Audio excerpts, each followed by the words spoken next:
Hello guys, how are you? I hope so. You are very fine.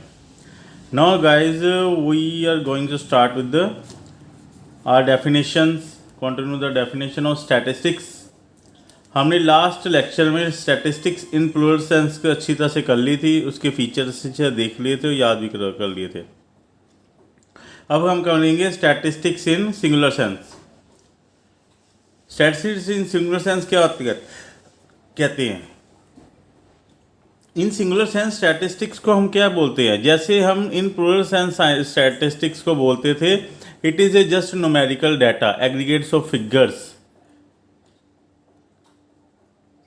which are enumerated, estimated according to reasonable standard of accuracy with affected by a multiplicity of causes। ये हमने कल अच्छी तरह से कर लिया था।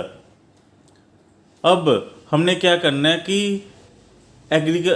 Statistics in singular sense. In statistics singular sense just it is a method, statistical method how to solve the problem using the data, applying on the data, कि हमने कौन से मेथड डाटे पे अप्लाई करने हैं, which methods are to be applied, which techniques are to be applied on the collected data, कि जो डाटा हमने कलेक्ट किया, which method to draw the proper further conclusions, कि अपने कंक्लूजन तक पहुंचने के लिए कौन कौन से मेथड हमने अप्लाई करने, कौन कौन सी टेक्निक्स मेथड हमने लगाने हैं, फॉर्मुलेशन करनी है, उसी को हम बोलते हैं। यानी कि स्टैटिस्टिक्स इन सिंगुलर सेंस को क्या बोलते हैं? It is a body of knowledge which deals with the statisticals methods and techniques. यानी कि स्टैटिकल्स मेथड और टेक्निक्स की स्टडी देने वाली बॉडी को, बॉडी ऑफ नॉलेज को ही हम स्टैटिस्टिक्स इन सिंगुलर सेंस बोलते हैं। स्टैटिस्टिक्स बाय क्रॉक्सन और कॉवडन की क्या डेफिनेशन है? देखो क्या ध्यान से है। It may be defined as a science of collection, organisation, presentation, analysis, interpretation of numerical data. अब इसमें सिंगल इसके फीचर बताए हुए हैं। देखो क्या दिए हुए, collection of data, organisation of data, presentation of data, analysis of data and interpretation of data. Collection of data, सबसे पहले किसी भी रिजल्ट पहुंचने के लिए, किसी भी रिजल्ट को कंपेयर करने के लिए, रिजल्ट को जानने के लिए सबसे पहला हमारा फर्स्ट स्टेप क्या होता है? कलेक्शन ऑफ डाटा, डाटे को कलेक्ट करना। आगे हमारा कलेक्शन का पार्ट है, अगले चैप्टर्स में थ्योरी में कलेक्शन का पार्ट है कि how to collect the data. Data को कलेक्ट करने के लिए कई मेथड्स हैं। हमने personal investigation method, direct personal investigation, indirect personal investigation, questionnaire method, काफ़ी मेथड हमने करने नेक्स्ट चैप्टर में, थियरी के पार्ट है। अब हमने क्या करना है? कलेक्शन ऑफ डाटा के बाद होगा जो डाटा हमने कलेक्ट कर लिया है, हाउ टू ऑर्गेनाइज इट, उसको कैसे ऑर्गेनाइज करना है, उसको कैसे ऑर्गेनाइज करके, क्योंकि जो हैव्जर्ड मैनेजमेंट डाटा इकट्ठा किया उसका कोई मतलब नहीं है, उसको प्रॉपर तरीके सिस्टमैटिक वे में रखना ही, ऑर्गेनाइज करना ही करते हैं। और जो ऑर्गेनाइज्ड डाटा हो चुका है उसको प्रेजेंट कैसे करना है? जो ऑर्गेनाइज्ड हो चुका है, जो क्लासीफाइड डाटा हो चुका है, जो हमने क्लासिफिकेशन ऑफ डाटा कर ली है, उसकी क्लासिफिकेशन को ऊपर बाद में उसको प्रेजेंट किस फॉर्म में करना है, क्योंकि प्रेजेंटेशन ऑफ डाटा में हमारा प्रैक्टिकल पोर्शन शुरू हो जाता है। प्रेजेंटेशन ऑफ डाटा में हमारा प्रैक्टिकल पोर्शन शुरू हो जाता है। प्रेजेंटेशन ऑफ डाटा में हमारी tabulation, how to present the data, we can present the data in the form of table, diagrams and graphs. From this point we have started the practical point of view of stats. यानी कि हमारे जो stats का practical point of view हमारे statistics in plural singular sense में ही है। और नेक्स्ट है analysis of data. Analysis of data में तो हमारा फुल फ्लेज प्रैक्टिकल है, जो तो हमारी सारी क्लासेस के लिए इम्पोर्टेंट बेसिक्स है, +1 +2 BSc इकोनॉमिक्स, BBA और BCom सब के लिए, इवन MCom के भी कुछ पार्ट में ये डाटा इम्पोर्टेंट है, ये वाला प्रैक्टिकल इम्पोर्टेंट है।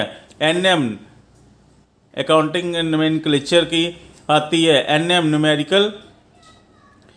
न्यूमेरिकल कंप्यूटर की नॉलेज वाली बुक आती है, उसमें भी ये डाटा है। NM के भी के सिलेबस में भी ये वाला डाटा, ये वाला सिलेबस इंपॉर्टेंट है। ये एनालिसिस ऑफ डाटा, ये सारा प्रैक्टिकल पॉइंट ऑफ व्यू है। कुछ थ्योरी तो होगी पर ज़्यादा ये 90% ये सारा प्रैक्टिकल पोर्शन है। मेजर्स ऑफ सेंटर टेंडेंसी लेकर ये सारा थ्योरी ऑफ प्रोबेबिलिटी सारे के सारा किसके लिए? प्रैक्टिकल पोर्शन के लिए।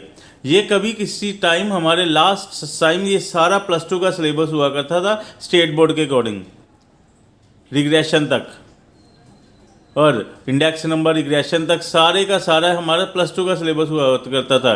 अब स्टेट बोर्ड के अकॉर्डिंग पंजाब बोर्ड में स्पेशल हमारा सारे का सारा ये किस में आ चुका है, +1 में आ चुका हुआ है।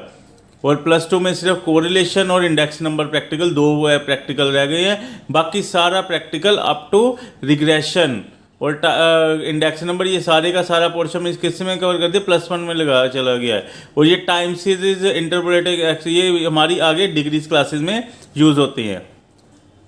ठीक है, अब हम इस डाटे को इसको अच्छी तरह से करेंगे। Now before going to the मैं अब सिर्फ एनालिसिस ऑफ डाटा यानी कि प्रैक्टिकल पॉइंट ऑफ व्यू से स्टैटिस्टिक्स को आगे कंटिन्यू कर रहा हूँ। जो थ्योरी पार्ट है फिर करेंगे। पहले हम एनालिसिस ऑफ डाटा यानी कि प्रैक्टिकल पोर्शन से हम स्टैटिस्टिक्स की आगे पोर्शन शुरू करेंगे स्टैटिस्टिक्स का, जिसमें फर्स्ट चैप्टर है measures of central tendency. Measures of central tendency करने से पहले सबसे पहले इसका कुछ पार्ट, सबसे पहले मेजर्स ऑफ सेंट्रल टेंडेंसी करने से पहले हमें सबसे पहले ये पता होना चाहिए कि उसके पहले सबसे पहले हमें ऑर्गेनाइजेशन ऑफ डाटा का पता होना चाहिए। How to organise the data, how to organise the data according to the book के अकॉर्डिंग अगर देखा जाए तो हमारा ये ऑर्गेनाइजेशन और ऑर्गेनाइजेशन लगा लो या क्लासिफिकेशन लगा लो, इज द सेम थिंग।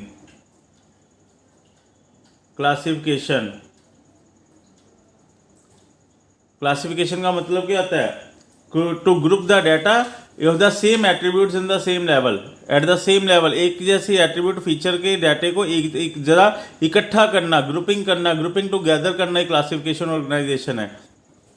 क्योंकि डाटा हमने जो कलेक्ट किया है उसको जितनी देर तक हम ग्रुपिंग लेवल में नहीं लगाएंगे वो पता नहीं लगेगा प्रॉपर। इसलिए हमने सबसे पहले आगे बढ़ने से पहले हमारा नेक्स्ट हमने किससे शुरू करना है, हमने सबसे पहले मेजर्स ऑफ सेंट्रल टेंडेंसी में से शुरू कराऊंगा। लेकिन मेजर्स ऑफ सेंट्रल टेंडेंसी का प्रैक्टिकल करने से पहले हमें ऑर्गेनाइजेशन का चैप्टर माइनर करना पड़ेगा।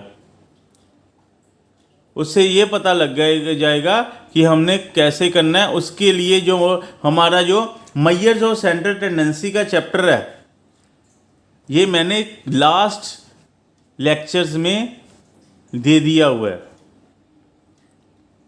कि मेजर्स ऑफ सेंट्रल टेंडेंसी का बेसिक्स जो चैप्टर है कि मेजर ऑफ सेंट्रल टेंडेंसी कहाँ से, उसमें क्लासिफिकेशन क्या होती है, हमारी सीरीज़ क्या होती हैं, फ्रीक्वेंसी सीरीज़ क्या होती हैं, क्लास इंटरवल्स क्या होते हैं, उसमें ये सारे का सारा पोर्शन मैंने लास्ट लेक्चर में बता दिया हुआ है। If you want to know about that please refer to that lecture, उस लेक्चर को ध्यान से सुने। वही इस लेक्चर का आगे जो मैं आगे करने जा रहा हूँ मेजर्स ऑफ सेंट्रल टेंडेंसी, वो इसी का बेस है। उसमें सारी सीरीज़ की नॉलेज है, कॉम्युलेटिव सीरीज़ क्या होती है, ये सारी की सारी सीरीज़ की नॉलेज मैंने वहाँ पर करवा दी। यानी कि मैंने वो वाला ऑर्गेनाइजेशन ऑफ का डाटा, क्लासिफिकेशन ऑर्गेनाइजेशन का डाटा वहाँ पर मैंने पूरा कवर कर दिया उस लास्ट लेक्चर में। अब हम करेंगे अपने नेक्स्ट लेक्चर में हम आगे स्टार्ट करेंगे analysis of data. Analysis of data के पहला हमारा प्रैक्टिकल पोर्शन है मेजर्स ऑफ सेंट्रल टेंडेंसी। अब हम मेजर्स ऑफ सेंट्रल टेंडेंसी को अच्छी तरह से करेंगे। Now before going I request you to please share, subscribe and like my channel and press the bell icon in order to further notify my next lectures to you. Okay, bye. Thank you.